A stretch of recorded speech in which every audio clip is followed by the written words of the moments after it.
Hello दोस्तों, नमस्कार। स्वागत है आपका सीएसएस की इस सीरीज के इस ट्यूटोरियल में, जहां पर हम लोग पढ़ने वाले हैं सीएसएस के सिंटैक्स क्या होते हैं। अभी इस ट्यूटोरियल में हम आगे आपको बताएंगे कि सिंटैक्स होता क्या है और सीएसएस में सिंटैक्स को लिखा कैसे जाता है। इस पूरे ट्यूटोरियल में हम सिंटैक्स को लिखना सीखेंगे, कैसे सिलेक्टर्स यूज करे जाते हैं, क्या डिक्लेरेशन ब्लॉक होते हैं, कैसे प्रॉपर्टीज और उनकी वैल्यू को लिखा जाता है। इन सारे पॉइंट्स को हम आज के इस ट्यूटोरियल में अच्छी तरीके से पढ़ने वाले हैं। आप लोगों से यही रिक्वेस्ट है कि इन सब चीज़ों के नोट्स बनाते चलिए। बढ़ते इस ट्यूटोरियल में आगे और देख लेते हैं व्हाट इज सीएसएस सिंटैक्स।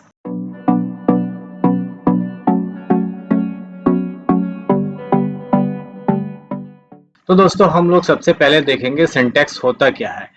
तो syntax is the way to write your command. Syntax is a way to write your command और योर टैग और एलिमेंट्स। आपके टैग, एलिमेंट्स और जो भी कमांड आप देना चाहते हैं उसको लिखने के तरीके को हम सिंटैक्स बोलते हैं। अब यहाँ पे जो हम CSS में सिंटैक्स लिखते हैं वो क्या होते हैं। अ CSS rule consist of a selector and a declaration block. CSS में जो हम सिलेक्टर्स या डिक्लेरेशन करते हैं उसका रूल यही है कि यहाँ पे आपका डिक्लेरेशन और सिलेक्टर्स को मिला के सिंटैक्स बनाया जाता है। जब भी हम CSS में कोई भी कमांड करेंगे, कोई भी स्टाइल देंगे, तो उसको सिंटैक्स लिखने के लिए यहाँ पे दो हिस्से बनाए जाते हैं। पहला होता है सिलेक्टर और दूसरा होता है डिक्लेरेशन ब्लॉक। हम किस चीज पे स्टाइल अप्लाई कर रहे हैं और कौन सी स्टाइल अप्लाई कर रहे हैं, ये दो अलग अलग चीजें होती हैं। इन्हीं दोनों चीजों को हम पढ़ने वाले हैं अच्छी तरीके से आगे। इन दो चीजों को हमने अलग अलग से डिवाइड किया हुआ है। अब सिलेक्टर्स और डिक्लेरेशन के ब्लॉक्स दोनों कैसे होते हैं, बढ़ते हैं और आगे देख लेते हैं कि ये दोनों चीजें कैसे काम करती हैं। सबसे पहले मैंने यहाँ पे लिखा हुआ H1। अब यहाँ H1 से आपको याद आया होगा कि H1 आप कहाँ यूज करते थे। तो H1 हमें पता है, हम लोग HTML में हेडिंग बनाने के लिए H1 यूज करते थे। जबकि CSS में हम करते क्या है, स्टाइलिंग कर रहे हैं। तो स्टाइल करने के लिए यहाँ पे H1 को बोला जाता है सिलेक्टर। सिलेक्ट मीन्स चुनना होता है। तो मैंने यहाँ पे H1 को चुन लिया है क्योंकि हम H1 पे स्टाइल करने जा रहे हैं। तो हमेशा सिंटेक्स लिखने का जो पहला हिस्सा होता है दैट इज कॉल्ड सिलेक्टर, जो आपके टैग का नाम है। जो आप HTML में जितने भी टैग आपने यूज किए हैं, जो भी आपने एलिमेंट्स यूज किए हैं, चाहे वो H1 हो, H2, H3 हो, पैराग्राफ हो, एंकर टैग हो, डिव टैग हो, जो भी हो, ये सारे के सारे आपको यहाँ पे सिलेक्टर कहेंगे आप उन लोगों को। तो सिलेक्टर की डेफिनेशन होती क्या है, सिलेक्टर उस एलिमेंट की ओर इशारा करता है जिसे आप स्टाइल करना चाहते हैं। यहाँ पे हम वो टैग का नाम लिखते हैं जिस पर हम स्टाइल अप्लाई करना चाहते हैं। वो यहाँ पे मैंने एग्जांपल के रूप में आपको H1 लिखा है। आप H1 की जगह पे पैराग्राफ टैग यानी P लिख सकते हो, या आप डिव टैग लिख सकते हो, एंकर लिख सकते हो, कुछ भी लिख सकते हो। यानी वो एलिमेंट लिखना है जिसपे हम स्टाइल अप्लाई कर रहे हैं, जिसपे CSS अप्लाई कर रहे हैं। तो इसका मतलब समझ में आया कि सिलेक्टर कुछ भी हो सकता है। मैंने यहाँ पे एग्जांपल के रूप में लिखा है, तो H1 की जगह पे कुछ भी हो सकता है। ये आपको कंफ्यूज नहीं होना है। H1 का मतलब है कि ये सिलेक्टर है, वो वही टैग एलिमेंट होता है जो हम HTML में यूज करने वाले हैं या जिसपे स्टाइल करने वाले हैं। अब दूसरा हिस्सा होता है जिसे हम बोलते हैं डिक्लेरेशन ब्लॉक। ये जो पूरा हिस्सा है ये डिक्लेरेशन ब्लॉक है। इसमें हम इस H1 की स्टाइल डिक्लेयर करते हैं कि ये जो सिलेक्टर है, इस सिलेक्टर पे हमें क्या करना है वो हम इस डिक्लेरेशन ब्लॉक में लिखते हैं। अब इस डिक्लेरेशन ब्लॉक को अच्छी तरीके से समझ लेते हैं। डिक्लेरेशन ब्लॉक में एक से अधिक डिक्लेरेशन हो सकते हैं जिनको सेमी कोलन से अलग करते हैं। अभी आप यहाँ पे देख रहे हैं, मैंने यहाँ पे डिक्लेरेशन दी है कि H1 का कलर कर दे ब्लू। ठीक है, ये पहला एक CSS हो गया। ठीक, अब हम यहाँ पे मल्टीपल स्टाइल दे सकते हैं। मैंने मल्टीपल डिक्लेरेशन दिया यहाँ पे, फिर मैंने फॉन्ट साइज भी कर दिया। तो जब आप अलग अलग डिक्लेरेशन दे रहे हैं तो हम बीच में इनको हम सेमीकोलन से अलग करते हैं। That is called declaration block. अब समझ में आया। अब लिखा है यहाँ पे प्रत्येक डिक्लेरेशन में CSS प्रॉपर्टी का नाम और उसकी वैल्यू होती है जिसे कोलन द्वारा अलग किया जाता है। अब यहाँ पे जो दो चीजें हैं, पहली चीज है प्रॉपर्टी। तो जो कलर है, कलर इस सिलेक्टर की प्रॉपर्टी है।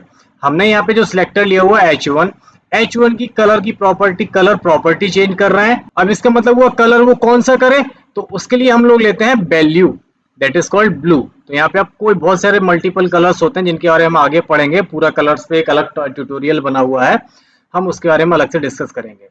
तो यहाँ पे अब दो चीजें समझ लिए। ये हमारा सिलेक्टर है, सिलेक्टर का हम कलर चेंज कर रहे हैं और कलर कैसा कर रहे हैं, ब्लू कर रहे हैं।